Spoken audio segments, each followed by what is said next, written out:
Alrighty. Oh, light. Oops. Doesn't do much. There we go. Okay. All right. Welcome to Class 5, Week 5 of Crime and Deviance. As we all know, we have our test next week, our midterm. As by popular demand, again, we will only have definitions and short answers. So 5 definitions, 2 short answers. And so hopefully last week's, the previous tutorial in the essay was helpful. Tomorrow you'll be having your next tutorial, as you know, on the syllabus. Again, all the dates are there. Jason will be doing a midterm review. So we will have some games. I'm trying something new, to kind of get this material really sinking in. And then as usual, I have office hours this Friday. And so I'll just ask you a little question about whether you think you'll go on that day, and I can extend the hours if a better time works. Okay, so this week we discuss social control theory. Now, as I mentioned last week, I gave you really a chapter that I think summarizes social control very well, and then 2 original articles by Travis Hershey, the main pioneer of this school, more to give you context. So, as promised, I will be explaining the nuts and bolts of the theory in terms of what you need to know for this class myself, but I do strongly encourage you to read, especially the chapter, but then also Hershey's own articles. They're very entertaining, I find, because he gets quite upset with Merton and many other thinkers. So it's one of those moments when, again, you get to see how academics themselves try to deviate from disciplinary norms. So, again, this week, kind of 3 things. I'll talk about the context that social control came out of. Again, remember, up until this point in the course, we've now kind of culminated with Mertonian strain theory. Again, the retooling of Durkheim's more general theory of anomy to look at structural conditions. Remember, we had the gap between the means and the ends. So widespread cultural values. If you don't feel you can actually obtain those values or those goals legitimately due to your opportunity structure, you may turn to crime. So that's kind of where we left off. So we'll talk about the context this emerged in, we'll go into the theory, and then we'll see kind of how people may want to use this. So the Pratt and Franklin article again, or the chapter, they do a nice job of laying out the land, or the landscape in which Mr. Hershey was writing.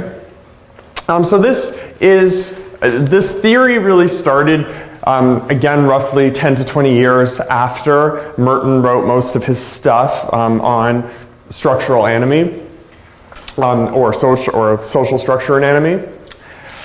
The context of this time socially was you had 2 kind of large demographic bulges, and importantly for this time period, for one of the first times in the 20th century anyway, you really could see generational differences in people's attitudes towards the world.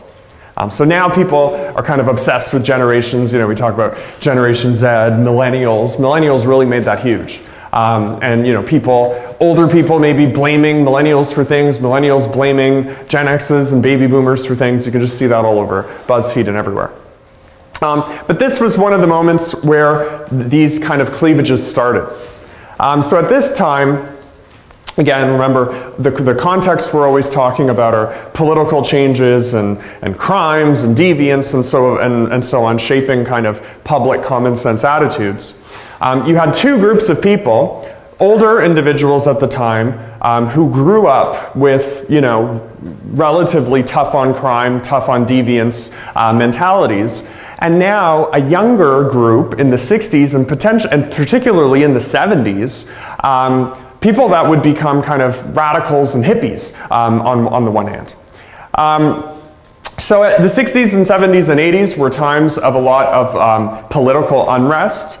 So things like the civil rights movement, feminist movements, LGBTQ movements. So basically the chapter summarizes it by saying you had a whole lot of deviance going on in an institutional way, or institutionalized deviance, you could say, with young people rejecting the quote-unquote status quo. So this is the context again. So deviance, so remember we've shifted from the classical school to positivism, seeing, again, crime and deviance as just a choice to something you're pushed into. Then with Durkheim and Merton, we kind of see how society pushes that forward. And then now in this context, really for the first time in this trajectory, you're starting to have questions of deviance and crime being redefined. So this is a time period again when people are starting to see in more detail, how certain crimes and certain behaviors may be labeled deviant or illegal, in part due to the people that are doing them. So remember Lombroso, the negative aspect of his work was that he racialized crime. In this time period too, many people were concerned that that was happening again, but now in a more social way. So that's the general context.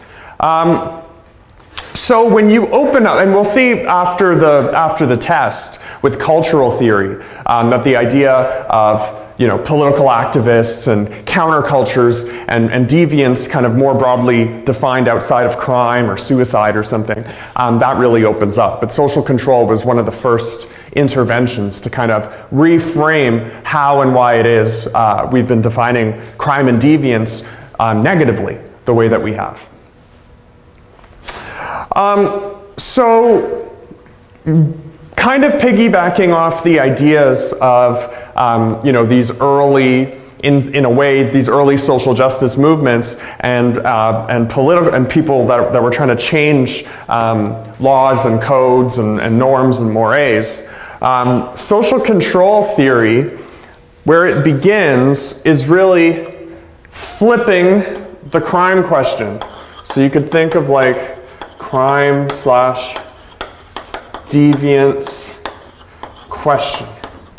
So the core question was, at the time, remember in all of the theories, it was, why do people commit crime? Now, for the first time, Hershey says, okay, well, remember I mentioned earlier in the course there were kind of two views of human nature. You either have the Rousseauian human nature, which is that all individuals are born good and naturally will conform to the rules around them. And so if you put them in good conditions, they'll act well. That's behind rational choice theory very directly, or the classical school. But, however, there's the Hobbesian view, which is that people actually are built to live nasty, brutish, and short lives, and society is there to regulate them. So that's where positivism in some ways can come in. As we see, people like Durkheim and Merton are hard to categorize in either of those, but those two views of human nature were existing. Hershey says sociology went with the Rousseauian view a little bit too far. And he said basically the research we've been doing, even looking back at Merton last week, has been really interested in this question of kind of quote-unquote criminal motivation. And looking at the motives behind things is fine. Like looking at the motives of crime and deviance could be interesting, but it relies on the assumption, again, that crime is inherently deviant and strange, and that things that aren't normal are bad. And even outside of that assumption, so again, as the course progresses and you start to really unpack what deviance is, and you really think of just, deviance being things that society doesn't see as normal, the tendency, the idea that being deviant is bad will kind of, it won't register the same way to you, hopefully. But even at this point, Hershey says, well, so many people engage in deviance. And if you think of people and their involvement with deviance over the course of their lives, people tend to start out more deviant and become less deviant over their lives.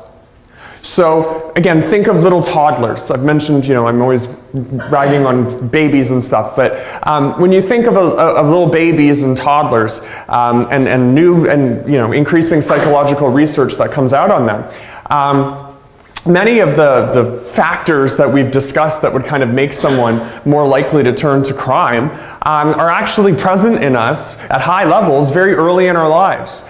So things we'll see this week like impulsivity, rebellion, even going through Merton's list of really feeling a disjuncture between your means and your ends. I want to eat this candy, but my mom won't give it to me. All of these things are heightened in youth, and Hershey says actually society is regulating these things out of us. So basically in one sentence he says, rather than a natural propensity to conform, we have a natural propensity to be different and do things our own way, but it's the social bonds and the connections that we form with what he calls pro-social others. Don't worry, I'll be saying all this throughout, but just in a sentence. Our natural tendency to deviate is checked and regulated by the bonds we form with pro-social others. Again, pro-social others, as we'll see, being people like teachers, parents, guardians, friends that are successful in quote-unquote normal ways. All of these people that keep us anchored to some Durkheimian sense of a collective conscience, of a bigger whole. So to Hershey, it's quite different. Again, we're starting out as these very independent, almost like free spirits that want things now, and we learn to give that up. So very much modeling, more child, adolescent development. So the general question he has with all of this then is, if we'll see this, I'm blending all of the articles together, but we'll see the central mechanism for him really is self-control and self-regulation, which he just sees as something that people naturally kind of struggle with. And so if you take self-control as really what's responsible for why people, if you think of what deviance is, it's just not following norms. If you take that as the central mechanism, then do we really need to see deviance itself as having some sort of special motivation? Or could we ironically actually see deviance as the norm? And remember, even going back to Durkheim, he said, deviance is normal, deviance is expected. It's just when it becomes really dysfunctional that it's strange, when it's at super high levels.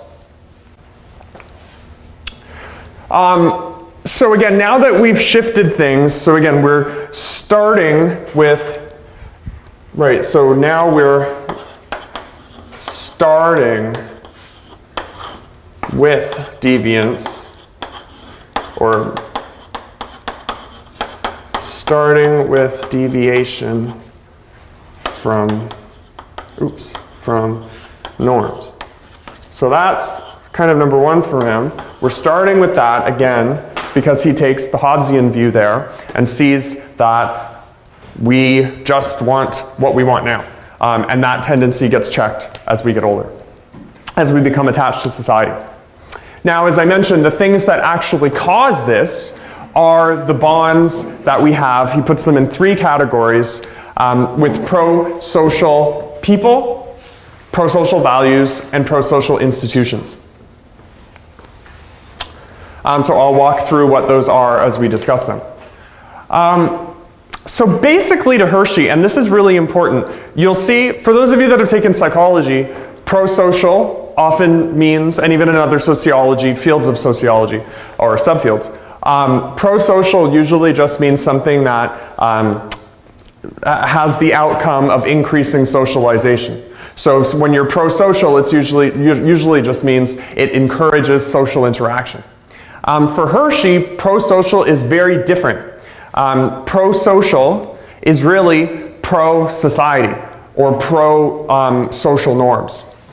So when he talks, just to go back, when he talks about pro-social values, he means things like, going back to Merton, a pro-social value would be the American dream or meritocracy. So it would be pro-social in the sense that, even remember, according to Merton, even if you want to make a lot of money or you want to be successful, you want to be independent, then you should get a legitimate occupation. Another pro-social value could be something like friendship, and it's something that fosters community. Now, what would an example be of using the logic I'm saying? So I just want to see how much we're getting it. What do you think an example of an antisocial value to Hershey would be? Given this definition I've given. Remember, pro-social is something that would connect you with wider society. Because he uses the word antisocial in a kind of different way too. So what do you think antisocial to him means? And if you get this, then you're really getting what's going on with Mr. Hershey. So think of crime and deviance. And reducing crime and deviance for Hershey, which he thinks is natural, is when you connect yourself to big societal values. So what would antisocial values be? Yep. I feel like if you were to connect yourself to I don't know, deviate from what's normal and acceptable. So say you're going to school versus skipping school. When I say school, I mean high school. No, I don't want an education. Exactly, yeah. So antisocial to him doesn't mean just being by yourself. It means choosing to follow a set of values which are anti-normative. So deviant values, basically. Basically, the opposite of pro-social values people in institutions are deviant institutions. So again, it's not the Mertonian withdrawal. Antisocial behavior to him is not just withdrawal. That's one kind. But so an antisocial value would be if you valued the opposite of meritocracy. So you said, actually, I think meritocracy is a total myth, and no matter what I do, I'm never going to make any money, so I don't need to go to school. Then that could lead you to, well, actually, people do make money selling drugs or whatever. That's the kind of pathway he would see. Pro-social people, again, teachers, professors, hopefully, teachers, doctors, lawyers, people that are role models and that will instill good values into you. Antisocial people to Hershey then would be like gang members and your delinquent peer friends. And then pro-social institutions, things like the legitimate school and the workplace, community centers. Antisocial institutions would then be like brothels and strip clubs and drug dens and prisons to an extent if they're overrun by, if they have a big prison subculture of people that are into other antisocial norms. So for Hershey, the reason I'm going into so much detail about the pro-social and antisocial, the thing that keeps us out of deviance is how bonded we are to these pro-social ones. So basically, you'll see the crux of his argument is that when you have that thought process, or a person has that process of saying, and this is where you can see all the theories kind of play on. If you have that thought process of saying, my legitimate means aren't helping me get my ends, or I really want to live out my hedonic impulse in rational choice theory. This says if you have enough pro-social bonds, if you are committed, involved, you believe in them and you're attached, then you will tell yourself not to do that. So this also, the way I'm framing it, this is the first theory. This introduces all of the other theories in the second half, because this is much more about individual thought process. Now, obviously, you're going to say, well, the classical school and rational choice theory is all about that. This combines many of the different elements. It combines the structural aspects of what we'll see Hershey calls substantively positivistic theories, meaning that they kind of look at how structures cause us to do things. It combines the structural or the positivistic, right? If you look at it that way, it combines those with basically choice, right? So now, rather than everyone making the same rational choice, giving up their, their emotions for their rationality or whatever, or everyone being pushed by circumstances, you have this complex interplay, which makes crime and deviance much less predictable. So we'll see in the second half of the course, when we look at what I call situational theories, it's all about blending these two perspectives. Remember, again, we open up with the big kind of perennial divide between like free will, rational choice, and structure, positivism, and we've worked kind of up to this point where now sociologists say, okay, both of these make sense, but they only make sense together. So first we need support for this. So I think the 4 criteria of social bonds is a good way to kind of look at this at first. So again, think of these. I think the most useful thing is think of actual examples in your own life or your own mind, or books you've read or whatever. So I'll walk you through kind of the 4 bonds using my own experiences compared to like an imagined other. Okay, so let's say I'm looking at my decision to drop out and become a pro gamer, which was something that I did. So attachment. So this is the extent to which you feel connected in like a human one-on-one way with pro-social others. So that's, in concrete terms, that's how much you're attached to your parents, as long as they're pro-social, if they're telling you to go to school and do things, to potential mentors, to police officers, again, depending on your relationship in the neighborhood you're in. But basically, it's just how attached you are to people that are pro-normal life. Now, for me at that time, I had very few pro-social activities. One of my sisters was going through a major eating disorder. I was kind of in and out of hospitals, visiting her and social workers and so on. I did see many pro-social people, but due to kind of myself just falling out of school and having things going on at home, I didn't feel very much attachment to those people. So pro-social others were in my life and some were trying, but my sister, at least her and I, did not feel very much attachment. Commitment, so the importance of the social relationship with pro-social others.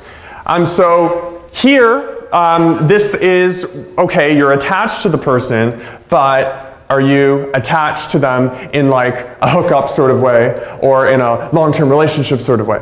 So is it love or, a lighter kind of friendship?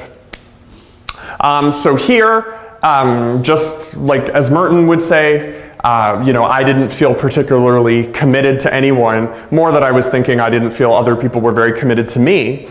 And this was for me where the antisocial commitment, because all of these you can see in terms of the antisocial as well. So for me, my antisocial attachment became stronger because I realized I was actually more committed to my video game friends than I was to any of my normal friends or my parents or anything like that.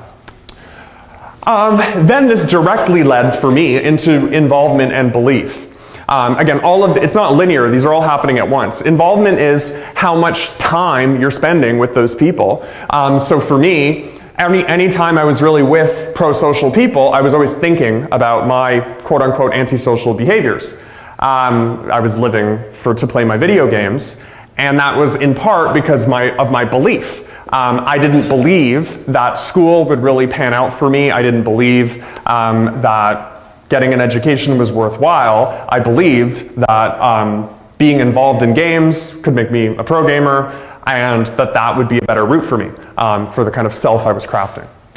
So you could think of this in a lot of other ways. You could think of, so that's a more deviant trajectory. You could think of someone that ended up becoming a lawyer or a doctor. They could live their life attached to their parents, who potentially could have been doctors or lawyers. They felt committed to them. They were involved in the medical or legal industry by, shadowing their parents' jobs, and they kind of had this enduring belief. Again, as I've studied people's career changes, What I like about these idea of bonds are that they're not static. These change over your life. I mean, obviously, part of why I never used to really tell my story about dropout or being a dropout or anything before, but part of why I find it interesting is that I think now someone would assume, rightfully so anyway, that I've been attached and committed and involved and believe in higher education for the last 12 years. So this does not mean you can never change. And I think that's when I talked even about Merton's typologies.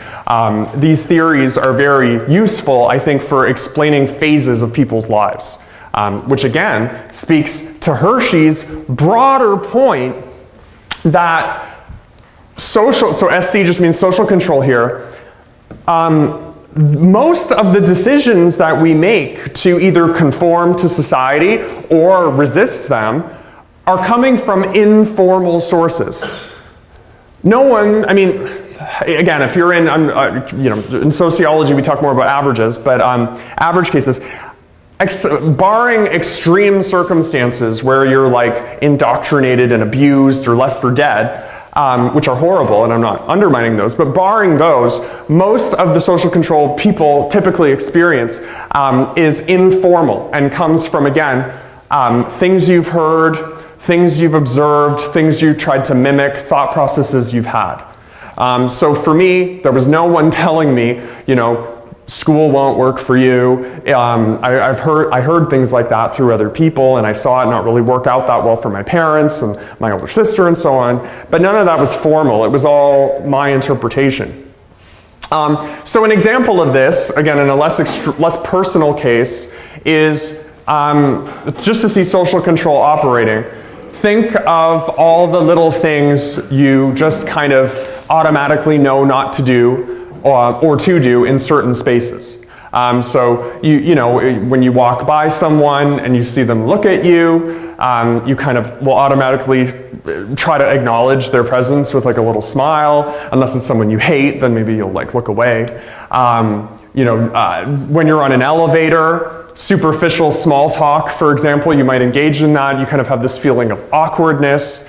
No one's ever told you, probably, when you're in an elevator, you have to make sure you don't make direct eye contact with people because that'll freak them out because of the small space and the fact that you're going to be stuck with them in a space. You just kind of have a sense of that. And when someone goes on the elevator with like really loud music, or imagine they started staring you down or engaging in like a heavy conversation, you'd probably be a bit spooked. Again, these are just funny examples, but even think of the classroom. How you kind of know to just find a seat. You usually, you usually go to the same seat, you talk to the same people, you say hi to the same people. Family get-togethers, we all typically feel obliged to go to these, whether we really want to or not. Maybe when we were young, people told you had to go, but then you kind of develop this sense of obligation, and then you say like, okay, we have to do this, even though none of us really like this, and we all just get in fights, but it's just something we do, because that's what families do, I guess. And those questions become more interesting as you age. But anyway, so the point of this is, for Hershey, again, what makes this very different from the previous theories is how individually perceived really norms and deviant things are. And that people are kind of always going through this, but when they hit extreme moments, they may, totally move into crime. So we'll see in ultimately at this point, so we'll go into self-control and substantive positivism after the question and break. But I think, sorry, I'll just go back for a second. If you think of so far, so we're starting with bonds and then we'll move to self-control. If you think of Hershey's intervention right now, he's basically saying that when you looked at Merton's typologies, his adaptations to anomie, Hershey would say, what's really going on in these situations is that this person, whatever person in question or group of people, do not feel sufficiently bonded to quote-unquote normative society.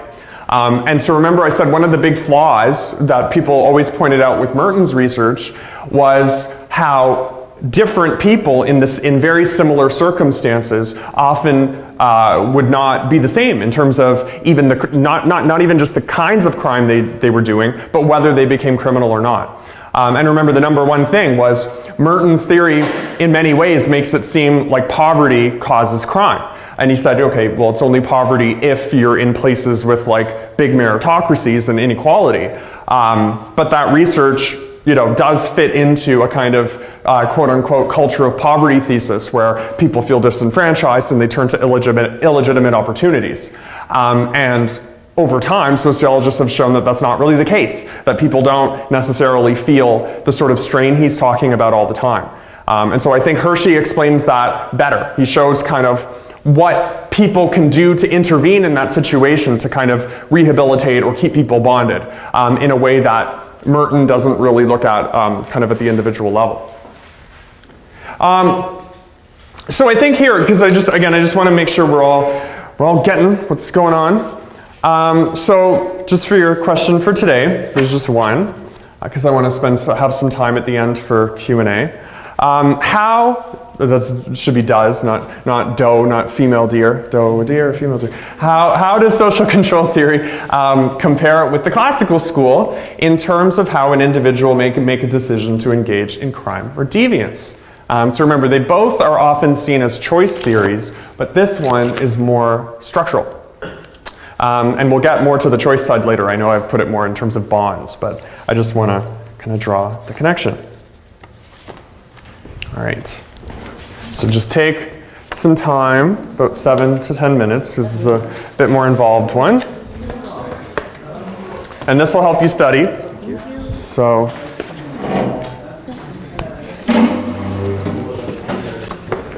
how's it going? Go.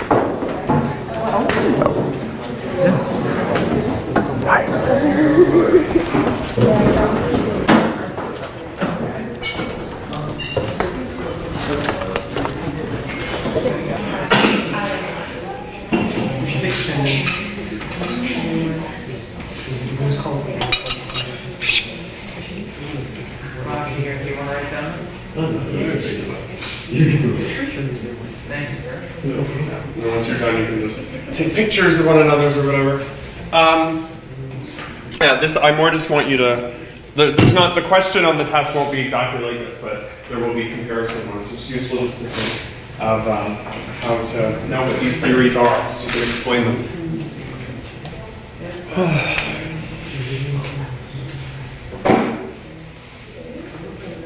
All right. So in a minute or so, I'll just see what people have come up with.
Speaking of pro-social / antisocial bonds, it's funny. My sister just texted me. There's a bar / arcade downtown. It's called Tilt, which is funny. It's like when people get tilted, they're mad at me. But anyway, or the pinball machine Tilt. So it's like my pro-social bond is my sister, the pharmacist, who not the one with the eating disorder. She's the one who I was my role model when I went back to school, and then now she's taking me into a gaming environment. Which she in her text, she's like, "Is this going to trigger you?" And I was like, "Probably, but only if I lose to you." Right? Or no, actually, it would be worse. But yeah, so They're fun games, I think. So little basketball things. I was wondering about something. So you mentioned when talking about the different forms of bonds that there's basically, I think, the idea that you can kind of form them with pro-social figures or potentially anti-social figures. How about the case where someone doesn't form bonds, basically period dependent? Like, how did that kind of align with this theory? So that's the big criticism of this theory. This says, so I learned this in my graduate criminology class, and I remember someone in the reading we had, it said the one thing it doesn't account for would be, and Merton's theory accounts for that better, the withdrawal kind of person, the person that withdraws. This really, yeah, it says people that become criminals or deviants in the stereotypical sense, they only do so through attachment to antisocial ones. Now, the one thing he would say, I think, would be, so to give him the benefit of the doubt, I think if you feel insufficiently bonded to a pro-social person, his theory explains that he would still then likely engage in deviance. But he would assume that you would then become attached to deviant others. So the kind of withdrawal type person, yeah, I'm not, I mean, I guess he could see a rebel with no self-control. So you know what, actually, I think that's part of, in the self-control theory, why he expands it. So social bonds doesn't explain that very well, but when he gets to self-control, it's very good. Okay, and the other one is, how about the person who wants to form those bonds, but is projected by both sides of the spectrum, so to speak? So that would be like frustration. For that one, they would be alternating back and forth in this theory. I think it would just be like they try to decide and then just no one wants them. Right. I think they would just go into impulsivity. So in a self-control theory, he talks more about that, how people, you default on impulsivity and getting rid of, basically in that article he says, long-term planning, impulsivity can be seen as short-term planning, and people learn how to plan for the long term when they're socialized by pro-social people. So basically, pro-social people socialize you to long-term thinking, so parents and mentors. Antisocial people socialize you to impulsive things. So if nothing is working for you, then he says, well, our default human nature is to be impulsive and short-term planning, so you probably just go down. Makes sense. Yeah. Right. So if you can't bond with anyone, then you probably would be a petty thief. So we'll talk next in a couple weeks about persistent robbers. And so that's one of the big findings there about kind of deviant, like people that just don't misfits and so on, often fall into persistent petty crimes because they're easy to do, they're not like super high risk, and you can be a lone wolf. I teach a whole book on that in my deviant career as well. The Great Pretenders. He calls them the Great Pretenders because people think they're like these career criminals, but really they just kind of fall in on the same, they're just doing things one at a time. That's the irony though with that. The reason I was thinking so much about that, I think that's actually more how I became a programmer. I was never that committed to it in any real way. It was more just, that was somewhere I was accepted and it made sense. Whereas some of my friends that are still in it, they're like deep into it, they're hosting esports parties, they're like trying to become Twitch stars, whatever, they had a very different view than I did. For me it was just like, it was working and then it was never, I was never totally convinced. It's interesting, like it's like the difference between like what's available and the other kind of middle ground is where something you're extremely good at that seems to be but you might not even necessarily be passionate about it, but you're really good at it and there's no any other choice, so it's kind of your favorite sport is it. Yeah, I went from playing sports competitively to that in like 2 years because just a bunch of things happened. I gained weight, I had all these body image things, and then I just went into that, and then afterwards I was like, what am I doing? Like, I enjoy it, but I enjoy a lot of things equally. So, yeah. All right. Okay, so does anyone want to share some of what they came up with? So we can do a little list of again, differences or similarities between SC and classic.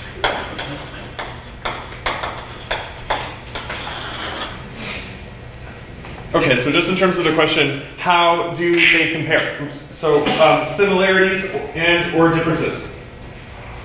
Yep. So they're similar in that they both have an emphasis on the idea of making a choice to commit a crime.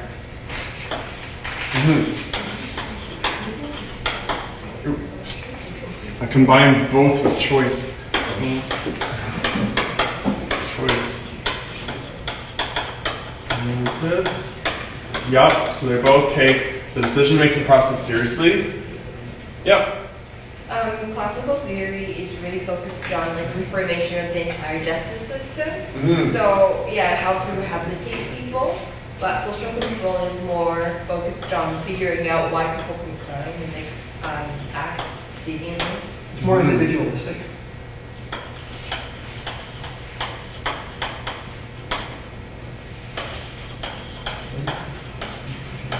Yep. So again, ironically, the classical school, it's often seen as a very individualistic theory because it's okay, everyone just makes decisions rationally, but that's where the context is important. It was mostly politicians and so on that were behind it who were trying to save a society in tumult. So that's quite different from social control theory, which emerged in a context when people were redefining deviance and starting to see that actually deviance is much more normal and something people are doing, not something that was like catastrophic and should be reformed at a global level. Global meaning like just bigger. Yep. Social control theory focuses a lot on the influence of the bonds we form with others. Mm-hmm. Yeah, and that's basically absent from the other one. It's again with that, and this is where you see it's interesting, the different levels of analysis, right? This is something, in a more advanced course, we would get into the layers, but social control theory is what you would call a meso-level theory. So it's neither micro or macro. I'm kind of, when I'm saying it's both, or it's in the middle. What that means is, okay, so for rational choice theory, it's only looking at the individual and broader society. So everyone has rationality, and society should be regulated so that everyone knows that doing crime doesn't pay. Social control theory says, okay, those two levels exist, but there's this whole meso level operating. Middle, meso meaning like middle, like mesomorph, the middle body type, with endo-anecto at the extremes. So the meso level is actually it's the interactions people are having with one another and the bonds they form. So you could see it this way as you have, individual, and then you have the big relationship with society, right? But then this would be saying this is actually that it's going more like this. So that's what that social bond, it's kind of throwing that in the middle. And then that would be micro, meso, macro. So that's just useful to know in other things. Whenever you're talking about mechanisms, they're usually meso. It's not totally micro, right? Because he sees these bonds as rooted in these institutions, right? If you get really complex, all of these things actually go the other way too. In shaping one another, but the core of it is we start with the assumption we're all the same, we start that we're all in a same environment, and then we see that there's differences in us based on bonds, based on self-control. We'll see with biosocial theories based on levels of aggression and empathy, then with intersectionality based on race, class, gender, and how those are perceived by society and all of that. But that's the layer that's being opened here. Good.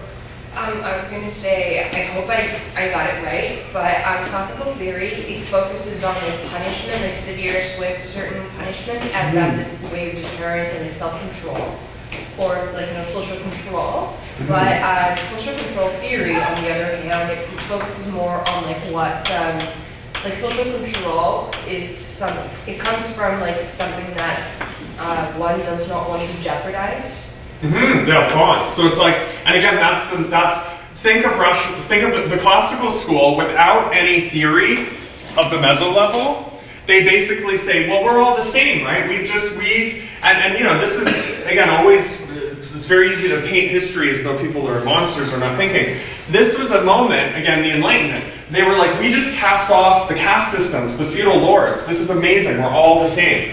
But if we're all the same, then that makes crime that much more heinous and repulsive, right? Because it's like, why are you doing that to your fellow man at the time? Why are you doing this? You should know better than this. So the same thing that led to much more equality at the time also led to a lot, and part of this school was to minimize punishment, but it did so on the grounds that, we have an equitable justice system. You're not being punished because of your caste. You're not being punished because of your income. You're being punished because you should know not to do this, because this is antisocial, this is anti-society. Whereas with social control theory, it says, okay, well, if someone's chosen to do this, it's likely because they don't feel attached, committed, connected to society. And we can see specifically why that is. Is it that they never connected with someone at school, they never connected at someone in the home? We'll see differential association theory. Sorry, to answer a question, a good discussion I had during the thing.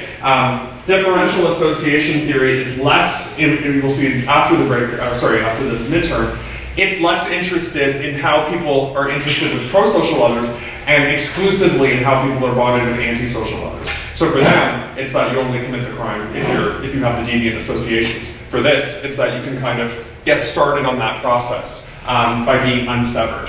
So again, remember, everything in this course goes sequentially, that we're now at the point where it says, okay, it's the bonds that are responsible, and then later in the course, it's then which bonds specifically. There could be all these deviant associations that you're forming. But for now, I think you're getting it really, really, really well. Both choice-oriented, but this one is taking bonds into account. And then we don't have that much left after the 10-minute break. I'll just throw self-control into the mix, which I've kind of peppered in a bit, and then explain what's meant by his criticism. I'll just say briefly, to prime you for it, of substantive positivism, which is basically that he says people like Merton, Lombroso, they were all looking for independent, objective causes. So things like race, class, gender, income level, neighborhood, aggression, whatever the case is, they were all looking at isolated causes. And we got to this point where we had all these substantively positivistic theories. Substantive means like an area. So substantive field in sociology, for example, is the sociology of culture, the sociology of gender, sociology of race. So we have all these substantive theories, positivistic theories of men are more likely to commit crime, young people are more likely, but we're missing the general mechanism. So he starts with bonds, and then in light of criticisms, he then develops self-control more in like the 80s and 90s. So we move to that later. All right, so if you have any questions, if you have any questions actually during the break, I might as well put this up now, so give us more time.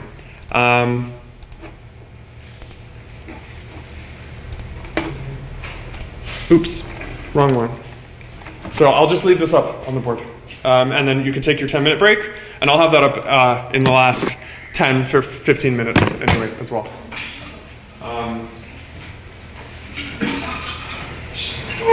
And again, Jason's here now, so he has his office hours tomorrow. Office hours, and he'll post those. And the tutorials, which should help clarify things tomorrow as well.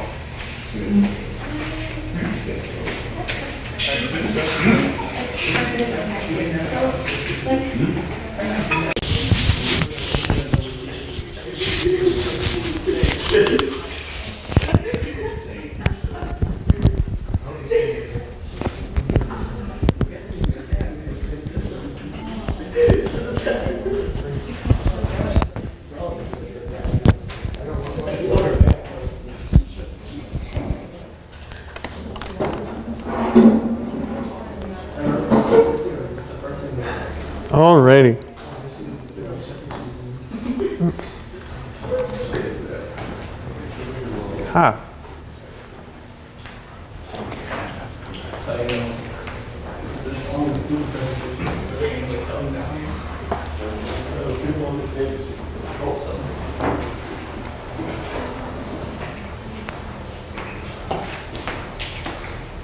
My weekend was good. I hope everyone else had a good one. I don't know, because my view of my favorite food has changed, I guess, because I've been being low carb, whatever, recently, my partner and I. But I would say, I don't know, used to be doubles. I still really like doubles, but I would say now I guess probably jerk chicken is my favorite. Or what have I liked? It sounds probably not that appealing, but I actually really like Brussels sprouts now when they're cooked right. So Brussels sprout salads are so with like lemon and pepper. They're so good. I love Brussels sprouts, fresh Brussels sprouts. Because I know when you're a kid, you think it's like, eggplant too. I've been having all these nice eggplant, because when you go low carb, you have to try all these other things. So Brussels sprout salad, eggplant, they're really good. Highly recommend. Susanna, I'll show you before we just talk about deviance, looking up recipes.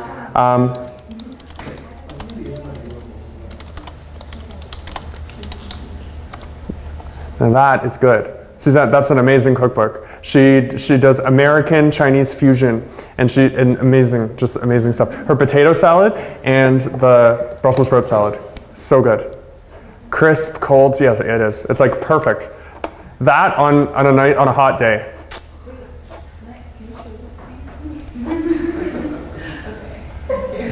Why are you using incognito mode? Because one time in the intro class, someone posted on my Facebook account.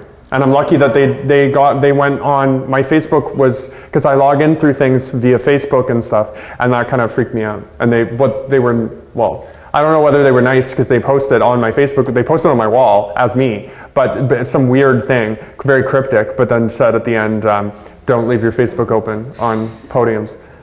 And it wasn't open, everything was closed. So that's why I use incognito. It doesn't automatically log off when you close the tabs. Right, and that's what I thought, but sometimes it's even, you log off on the station, but it's logging off the station, not the computer. So anyway, I knew that I've heard horror stories of that happening, but mine wasn't a horror story because they didn't actually do anything, but they could have, so. Needless to say, I changed my passwords and everything. Because you never know, they could have been the long con of getting me to think, oh, that everything's safe, and then 5 years down the road, boom, sending like viral threats to presidents, and I'm executed. They wait until the laws change, the death penalty's back, and then boom, yeah.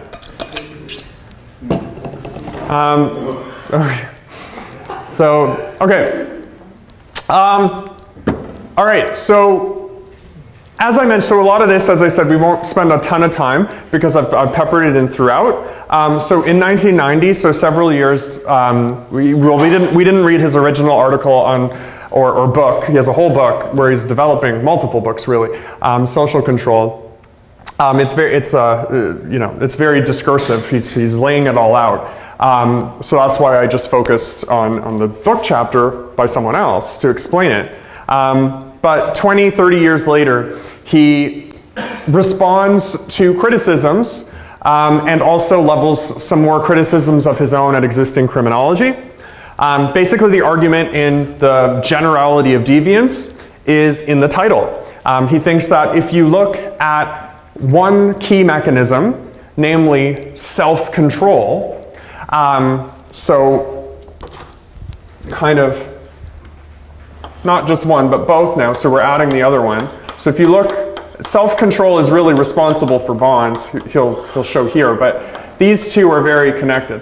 So if you add in self-control, you can see, okay, anytime a person decides to deviate, to not go with the flow, to resist wider pressures, they're ultimately giving in to a lack of self-control. They're giving in to their impulses. And here he's getting this from rational choice theory as well. But it's not necessarily about pleasure. Remember, it's giving in to the fact that you think, okay, I don't believe in normal society, I'm not attached to it, I'm not committed, I'm not involved. So it's not just the big all or nothing that the classical school points out, but it's the four qualities of bonds that condition this. And so again, he's reflecting on the fact that even since he created social control theory, for many of the great questions you students today brought up, his theory of social bonds didn't quite account for why everyone deviates the way that they do, or why people do or do not engage in deviance. So to minimize criticisms and also to make the theory more general, he, again, went back to see that this theory can be extended. So it's, for the purposes of this course, social control and self-control theory are the same, but really self-control came later. So you can talk about it in terms of bonds or bonds plus self-control. But so he basically, you'll never see him talking about self-control theory without bonds, but you'll see him talking about bonds without self-control because he came up with self-control later. The only thing that changes is he doesn't talk very much about belief anymore with self-control. Once he introduces self-control theory, he says it's more structural. So belief is a bit vague, and he was criticized for that. So he kind of gets rid of that and says it's how attached you are, how committed you are, those are more measurable, and how frequently you interact with pro-social others. So this clarifies a question earlier too. We'll see after the midterm that, as I said, differential association theory, and that's where these titles become very connected. Differential association theory is the polar opposite of social control theory at the meso level. So social control theory is social controls from society, from pro-social others keep us in the normal realm. Differential association theory is connecting with antisocial others causes us to differentially associate from the norm. So it's literally you're associating with with things different from the norm. So again, that's not going to be on the test yet, so I'm not confusing you. I don't want to confuse you with that. But just to prime you with what this is really saying. And the influence that this had, this kind of directly, I mean, they came at different times, but in the long run, this very much inspired differential association theory. So self-control theory also, what it does is it's looking at, so this is, remember I said we need, students often get confused with this theory because it seems micro, because it's about a decision-making process, but it's not really. I mean, it's about the human nature, the tendency to, want to be impulsive, but also the fact that we're living in environments where we become socialized. So when you think of the meso level, we're focused more on the act than the actors themselves. So here it's, I'll just give you the quote to show you what I mean. So theories that start from the causes of crime, for example, economic deprivation, eventually define crime as a response to the causes they invoke. Thus, a theory that sees economic deprivation as the cause of crime will, by definition, see crime as an attempt to remedy economic deprivation, making the connection between cause and effect tautological or circular. So we'll see in his next article when he talks about substantive positivism, here he's talking about really Merton and saying that, okay, because we've said ahead of time that people are more likely to engage in crime when they want money and things that meritocracy teaches them, that then when we see economically deprived people commit crime, oh, it must be because of that cause. What he's saying here is if we focus on the act itself, so okay, what they're doing, someone who's stealing money or robbing or assaulting or whatever, if you're really thinking about what they're doing, the core is that they are acting on impulse to deviate from something normal. The specific content of what they're doing is a separate issue. So again, when you go to the moment of the act, it says, okay, this person has now chosen to deviate. That means that it could be about money. So again, we'll see this with the cases of persistent robbers. We'll see this with people talking about pedophilia online.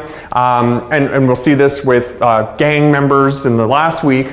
But there are so many causes that are potentially causing the specific content of a specific crime that we need to look at the mechanisms that are prompting this in the first place. So again, yes, this person may be stealing to earn money, But what happened to them beforehand that made them think stealing was an attractive means of doing this? Hershey would say their bonds with society were severed, or they have somehow fallen into cycles of giving into hedonism and self-control. So again, it's really adding, so this is, I don't want to confuse with this, but it's really adding that other layer of explanation.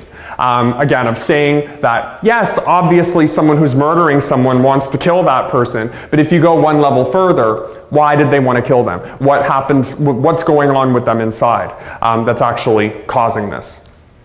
So again, as social scientists, how do we theorize crimes rather than saying people rob, people rob for money, they kill for revenge, they do X for Y. What's the commonality behind all of them? And that will help you address, if you actually want to reduce crime or change society or whatever your goal is, make life, more hospitable for people, knowing the commonalities would be more helpful.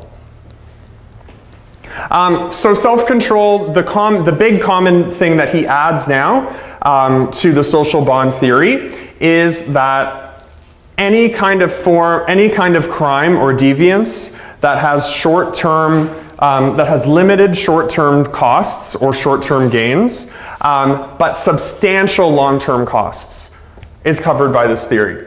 So things like theft and assault, things like serious crimes like murder, reckless behaviors, so even things like misbehaving in school, dropping out of school. There he talks about promiscuous sexual behavior. Again, that was more dated, but that was more the risk of pregnancy and infections and sullying your name in the community and all of that. And many other quote-unquote deviant activities.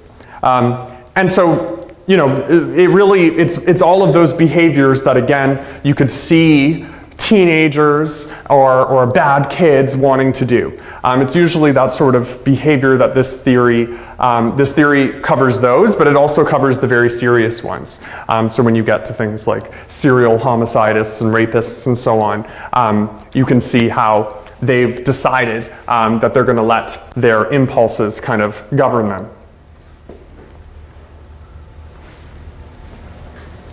So that's self-control. Again, self-control, it's pretty self-evident for him. It's not a big thing. It's the other mechanism that works with bonds. So basically, you get to a point where you say, I've lost faith in normative society, and I'm going to choose a deviant route.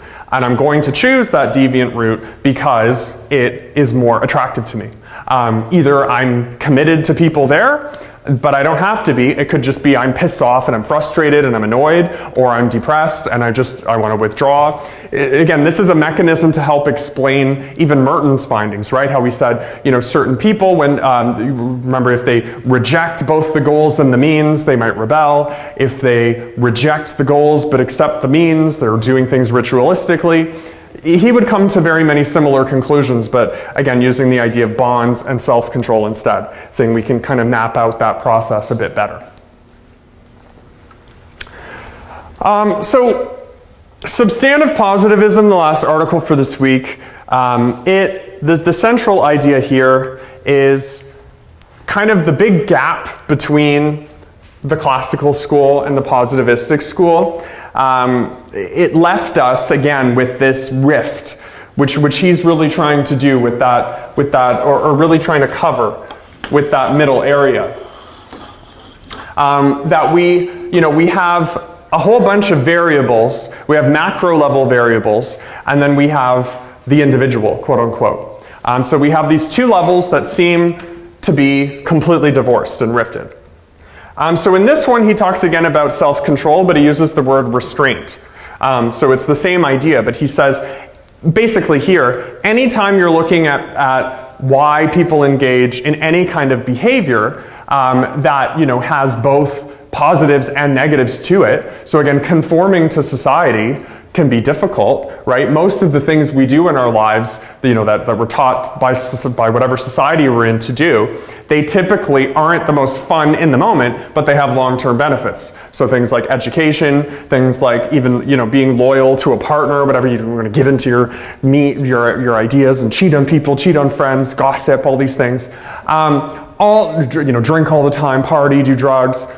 All of these things are seen by wider society to have to be fun in the short term, but prevent you basically. They're negative because they're preventing you from meeting long-term goals. Such as, you know, being a property owner, getting education, having children, you know, children that you can afford to take care of, and all of these things. So the argument here is, because we haven't explained this middle level other than him at this point, he says people kind of, when they're stuck in this gap, and so what they've done is they've created these substantively positivistic theories of saying, oh, well, I'm looking at robbery, so the thing that's causing this must be economic deprivation. Or maybe if I'm looking at men, oh, it's some sort of masculinity cause. Or if they're a racialized population, oh, then it's like intergroup conflict or racism.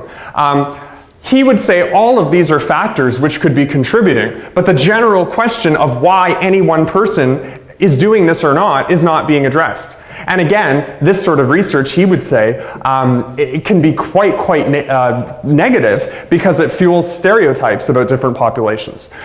So, you know, it says, oh, economically deprived people, you better be careful around poor people because they may feel strained and they might rob you, or the same with men, or the same with racial minorities, or whatever they find correlations between. So he was very skeptical of that kind of work, of saying, no, people within these broad demographics can be totally different, but in patterned ways. If you actually looked at those people and said, okay, that murderer had no commitment to anyone pro-social in their life.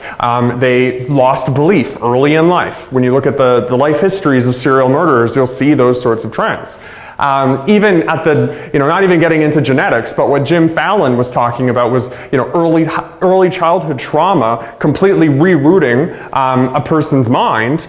It doesn't have to get to the genetic level in Hershey's theory. You could say, okay, well, that trauma rerouted their attachment, their belief, their involvement. They came to hang out with other people that had issues in their lives and eventually kind of lost connection to wider society. Think of what a gang is. People often called a brotherhood. They're people trying to find networks, right? So gaming was like that too. So anyway, so the idea here is, quote, in practice, again, there's nothing wrong with finding factors. There'd be no sociology or social science without that. But in practice, substantive positivism focuses on the causes of phenomena, on independent variables, and has little or nothing to say directly about the nature of its dependent variables. So looking at social class as causing crime, predispositions as causing crime, aggressiveness as causing crime, all of these things make crime seem this very amorphous thing that people just have a likelihood of doing, and that all we can do from the outside is say, okay, let's minimize every condition, whether external or internal. So we can minimize, you know, normative conflict. We can make it so everyone has equal access to everything. We can make it so there's no judgment on different characteristics. We can give people medication if they're highly aggressive, or think of things like ADHD. We can make them less reckless. We can medicalize deviance. We can do all these things. But we never really understand what crime is. It's just something we want to avoid. So again, we're seeing it's also highly pathologizing it, of it's just this thing we're afraid of, and that we can remove. And again, obviously, you know, I said in this class, we're always going to be in dialogue with common sense of just whatever our independent common senses are. Clearly, it makes sense to want to minimize crime.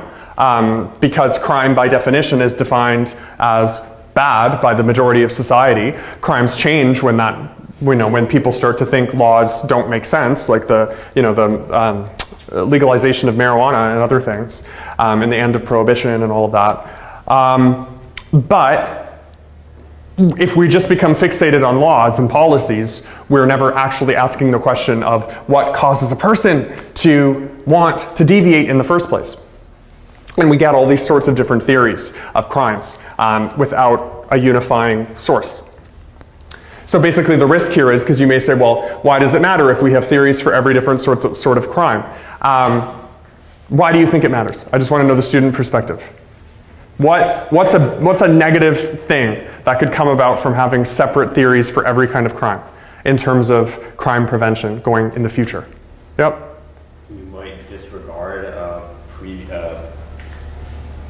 You might disregard another factor that just has as much weight as though when you're analyzing, thus you might disadvantage a certain number of people more than others. Right, so latent effects. And then even think of the future. What can we can only study things that already exist, right? So this means new crimes will always be coming up, and so we'll always be lagging behind crime. So even if you take a strong like anti-crime perspective, social control is useful because that's usually not what it's about. It's again more, as we'll see, depathologizing crime, seeing deviance as a more normal adaptation. But even if you were strictly against crime, this is saying, well, if you want to remove it, we need a theory of why people generally deviate. We can't just look at the crimes that already exist and say, okay, well, clearly this is an economic class crime, this is a domestic class crime. We need to see, okay, what is it that's causing this? Because we keep getting new categorizations. Technological crimes, crimes that are a mix of like being in public and private, emotional, revenge, all these things. So basically here is just in other words is what I'm saying. Rather than looking at independent variables, he wants to widen the net and see what is it that causes people. So basically why this course is called Deviance and Normality and why we started with crime. This is the bridge where we kind of move from crime to deviance more generally. He says we've been treating crime as though it's this unique, like special thing, when really it's just a case of deviance. And what's deviance? Deciding that, or feeling, it could be more emotional or more cognitive, but feeling that societal norms don't work for you. Again, based on those bonds and based on how those bonds have impacted your self-control. So restraint here is, again, the same word for self-control. Basically, people who do not deviate, it doesn't even have to be from from norms, right? Even a person who doesn't deviate from his or her own plans, that means they have a sense of restraint that's stopping them. So if you have think of when you have a plan and you really want to do it. Like, well, you don't want to do it, but you know you have to do it. Or a part of you, it's the thing we're all torn with as students, right? It's like, I want to study, but I don't want to study, obviously. I want to study, why? Because I want a good grade. Or I want to learn this, but then there's these other things I want to do. So what separates a normatively good student from one that's not so good is they constantly restrain themselves when they have those feelings. There's very few perfect students in the sense that all they want to do is study and ask for clarification and whatever you need to do as a good student all the time. But the ones that end up doing well, they have that voice that kind of says, okay, I need to get back to the grindstone. I'll do things like the Pomodoro technique of studying 25 minutes on, 10 minutes off. That's actually a good technique. Focused and then break. I'll do all of that. So there, again, that's just one example of how you can see that sense of restraint.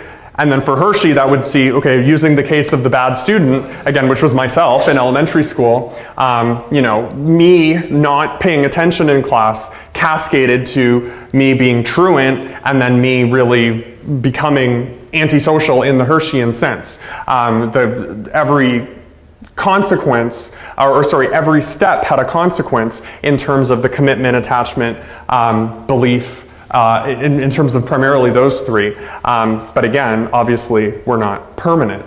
They were all located on the specific, on the context. So in conclusion, again, Hershey says, focusing on acts. So here, again, acts is kind of code word for that meso middle level. You don't need to know the term meso level. But when I'm talking about acts, the acts of crime, so the things you're actually doing, that's happening in a macro context. So obviously you're doing something in society, and it's you doing it, so it's the micro and the macro, but it's not reducible to either of those. So looking at murder, looking at someone's decision to drop out, looking at someone's decision to become a programmer, whatever the act is, that needs to be seen as shaped by bonds involving self-control, and in doing so cannot just be due to independent variables. So remember, those would be things like, for example, your socioeconomic status. So he would say that impacts you, but you have, that impacts this process, but it's just one thing. That's just one thing. The key for him would be being low income or coming from a relatively impoverished family. If you are tightly connected to values of meritocracy and to teachers in your neighborhood, then you will be unlikely to have that translate into crime or turning on society. So that's where you get ideas of things like extracurricular programs, building community centers, funding schools, all of these good initiatives that are just to rehabilitate before people go against. And then at a macro level, obviously things like addressing inequality and poverty and lack of jobs and all of that. So it goes to all levels, but this is focusing on the meso there. Okay. So I specifically designed this week that it was really, so we'd have a little bit more time to just talk about the tests and everything, because we're just introducing one theory and not multiple. Again, coming to this lecture was important, or watching it, because, again, substantive positivism and self-control theory are really part of the umbrella of social control. So they're not separate. Again, this is, to think of this theory for the test, again, it's a reaction to the kind of sociological positivism that he saw going on, the Mertens, the Durkheims, the Chicago schools, and saying we haven't really thought about the thought process very much, and then using social bonds, and then self-control from the classical school, which was really that hedonism stuff. Combining a lot of the stuff that was done before, and then introducing that new level. So in terms of the concepts, so I would say again, so everything's there. You want to know, and you'll be doing this tomorrow in tutorials. You want to know how to explain the key theories in your own words. So that's number one. Again, the definitions don't have to be like word for word or perfect, but we want to know that you have some idea of when the theory emerged. You don't need to know the year, but just remember the rough timeline, right? So it doesn't even have to, it's more the order of events, what they're reacting to. You don't need to know any of the years, but just for all intents and purposes, classical school came first, then, and I've done it in order, so it should be easy to remember. Classical school came first, then positivism. Positivism's a bit more complicated because it starts with Lombroso, then moves to Durkheim with the question mark because that was according to Tierney. He didn't see himself as one. But so then it shifted from individual genetic biological factors to social ones. That was extended with the Chicago school that then looked at neighborhoods instead of whole societies. Robert Park was one of the key figures there, but also Burgess with the concentric zone model. That's important to know too.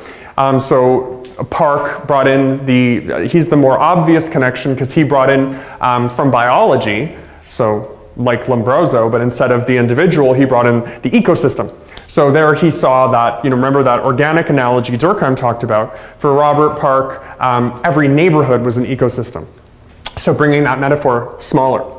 And then the concentric zone model, as we remember, had the 5 zones, with zone 2, kind of the people, working class folks, working at dry cleaners and convenience stores and so on, and strip clubs. That was the area of crime, highest levels of crime. And that was because it was hard for people to settle down roots in transient areas. So that's where the whole idea of the inner city and inner city crime rates really came from that.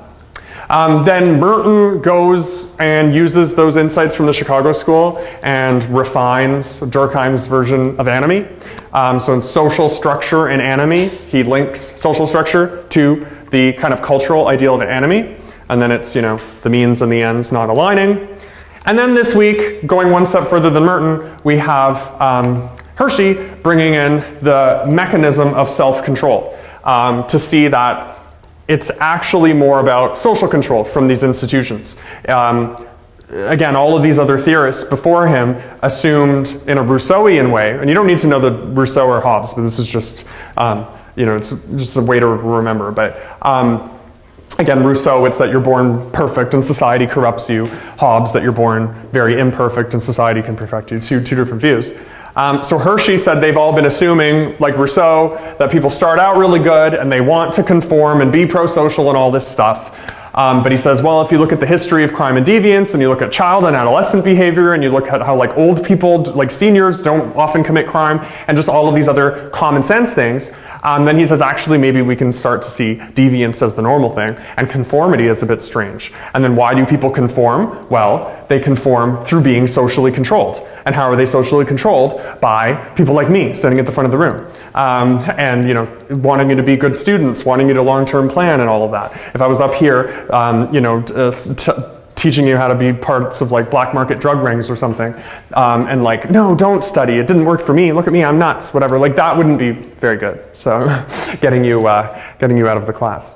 But so anyway, so social control theory is, again, putting in that the personal component, but trying to link many of the insights risen or coming about primarily from the rational school, bringing it into all the other ones, of saying how do we account for agency and choice so as to not be substantive positivists. We found all these great connections, but the classical school maybe was onto something when it saw that, people ultimately are choosing this. How do we see that while still accounting for situational differences and structural factors?